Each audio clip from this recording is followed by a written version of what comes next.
So I'm Cadet Delamarski, and with me are Cadet Hinkle and Cadet Dingle, and we're going to present to you our SDS analysis. So for our agenda, we are going to state you the background. We're going to go into our problem statement. We're going to state our assumptions for it. We're going to show you our recommendations as well as show you the results and the conclusion of our analysis. Next slide, please. So the background: United Systems and Incorporated Consulting us. We received a task from you that you are planning on designing a new smart UAV, and you needed our advice to analyze the best production decisions for the SDS and recommend them for you. Slide, please. So this is our simplified decision tree. So we have two possible scenarios that we can go to. We can either launch the product now, or we can wait for it to start it at a later date. And if we decide to launch it now, we have two options, two companies to go with. We can either choose performance, or we can either choose vertical to design a UAV. And in all the possible decisions, there's three production scenarios. There's a low, a medium, and a high. The low one corresponds to 200,000 units, the medium one to 300,000, and the high one to 400,000 units. Slide, please.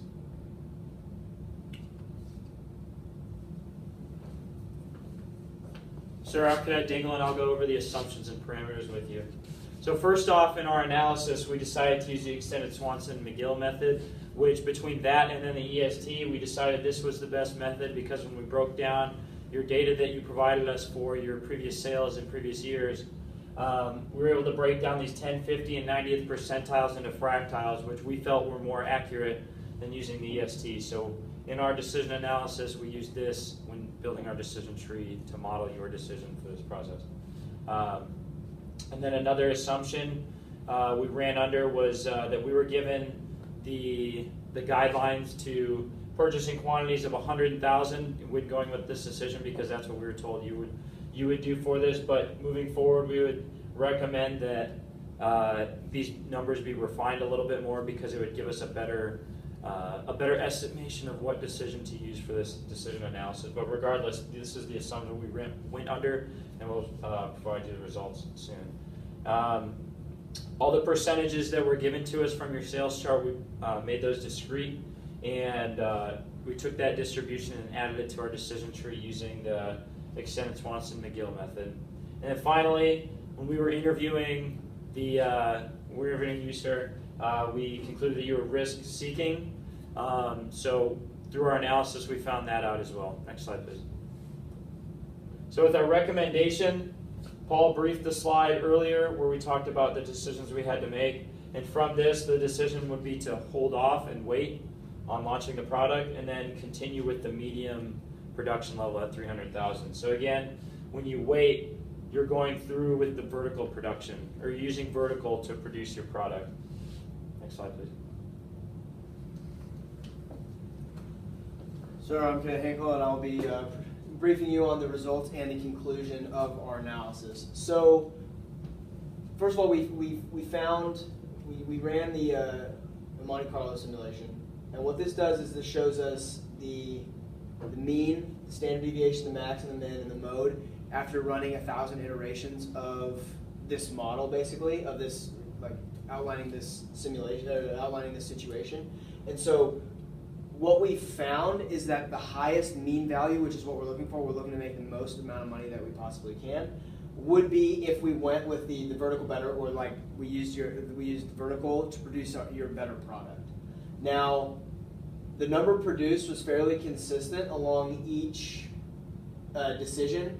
The 200,000 and the 400,000 were about the same in terms of mean profit, but the 300,000 gave us the highest level of profit. Now, this was because if the demand would shift, it was given to us that it was going to be on a normal distribution, and with a mean of, like, I think it was 250,000. Now, if the number produced met the demand, you'd have extra units left over that would not be sold. And so they would make it like a net profit of $0. It would be a detriment to a financial detriment to your company because they would just be sitting in storage. Now, if you produce too few, and so let's say that the demand was 300,000 and you produce 200,000, then you could place an emergency order with Vertical at an increased cost to then meet your demand. Now, this is why I believe that these are the same, because if you have 400,000, if you're producing 400,000 units, generally what's going to happen is you have people aren't going to, generally you don't have 400,000 units being demanded, so you'd have a lot of empty, or you'd have a lot of units not being sold. If you had 200,000 units produced, generally you wouldn't meet the demand, and so you'd have to pay those increased shipping costs to get an emergency order fulfilled. Furthermore, on this emergency order, and Cadet Dingle touched on this, if you had an emergency order, what's going to happen is they use a batch production process, so they can only produce in units of 100,000. So let's say you're 5,000 over. Well, you're still going to have to buy 100,000 units because that's the fewest amount that they can produce at a time. So you're still going to have to buy 100,000 units to fulfill that 5,000 unit demand, and so that left a lot of units that were not being sold, which is why we have the 200 and the 400,000 options being fairly similar in mean profit. We suggest that you go with the 300,000 on the Vertical better because all your company wants is really to make money. They don't really care. You guys don't care. From our stakeholder interviews, we determined that you guys don't really care about the risk involved, and so it would be best to just hedge your bets on the enhanced UAV, and then sell $300,000 because that's 300,000 units, because that is going to give you the highest mean value of profit that you make. Next slide. So then we conducted a sensitivity analysis to see if one of the factors changed, if one of our assumptions changed that we had, would that change our optimal solution? So we tested the variable cost, the price, the probability of success, and the cost of the R&D. Now the only thing that we found to be sensitive, i.e. the lines crossing, was the price of each unit after the research and development. So the enhanced UAV, so the price of the enhanced UAV. Now, if your marketing guy was wrong in the price of what this new UAV would be worth, maybe another company has been keeping a secret UAV, and then as you release yours, they release theirs, driving the cost of yours down. If it went below about $625 here, then just launching right away is going to give you a higher net profit than waiting and doing the research and development. So that's not a likely thing to happen because your product, your enhanced product, is better than pretty much anything on the market. But if it wasn't worth as much on the market per unit as both of us had anticipated, it would be better to launch. However, this isn't something that we're really worried about because, like I said before, that's a long way from your price to fall from like $750 to $625. Next slide.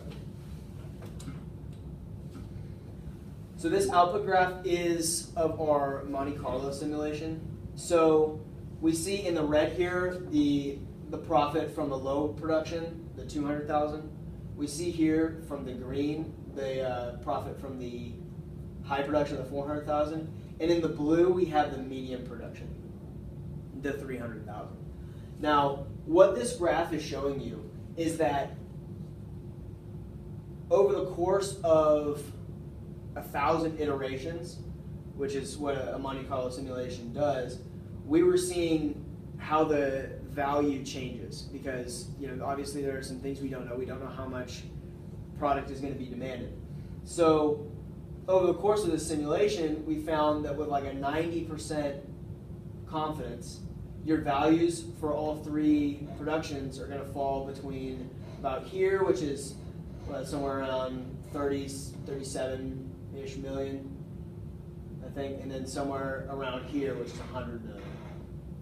Now, what we see within this 90% zone, this 90% like confidence zone, we're 90% confident that the value is going to fall here no matter what production method we use, or quantity we use rather. We're seeing that medium is outperforming low and high on basically pretty much every case.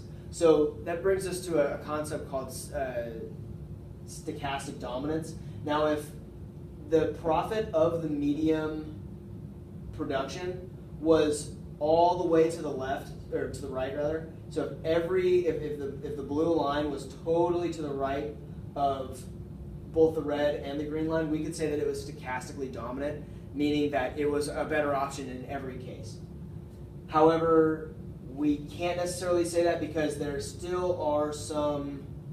There's still some red right here that's not to that is to the right of the blue, and so we're calling it near stochastic dominance. So we see that like in most cases your medium production rate is going to exceed the high and the low in terms of net profit. And here this table basically supports this. It shows that while you can lose a good bit of money, like the minimum value I think was negative 62 million, that's not likely. It's over here. That's somewhere over here. There's like a less than 5% chance of that occurring. And the maximum value that you could achieve is 159 million. Also, not a likely chance. We said that now we're 90% confident it's going to fall in here. So the mean value, most likely, after running this 1,000 times, you're going to make $86 million off of this project, which is better than I think all of the other options. The one thing that this doesn't do is a risk model does not account for uncertainty. So there is a chance that if the research and development were to flop, your company could like lose out on lose a lot of money and possibly go under. But you were very confident that your product was going to succeed. So we believe that like the risk, it doesn't really matter so much because there is such a high probability of this succeeding, and your company is willing to make this bet. Like you got to spend money to make money. You got to risk it to get the biscuit. You know, you got to really put yourself out on a limb in order to make money, and that's what we're seeing here. Whereas if you take this risk, you stand to earn somewhere in the magnitude of roughly $86 million. Next slide, please. Now, if there are any questions, sir, you can feel free to contact myself. You can feel free to contact Cadet Dingle. You can feel free to contact Cadet Marsky. That's how you pronounce it. And talk to us about how maybe how we got our answers. We have given you our project write-up, where you can see this is how we got all these numbers that we've been throwing at you, and kind of some of the math behind it that really makes our analysis valid. I know, sir, you weren't very taken with our systems engineering background. You called it voodoo, but I believe that it is mathematically proven to generally be the way that it's supposed to. This will generally be correct.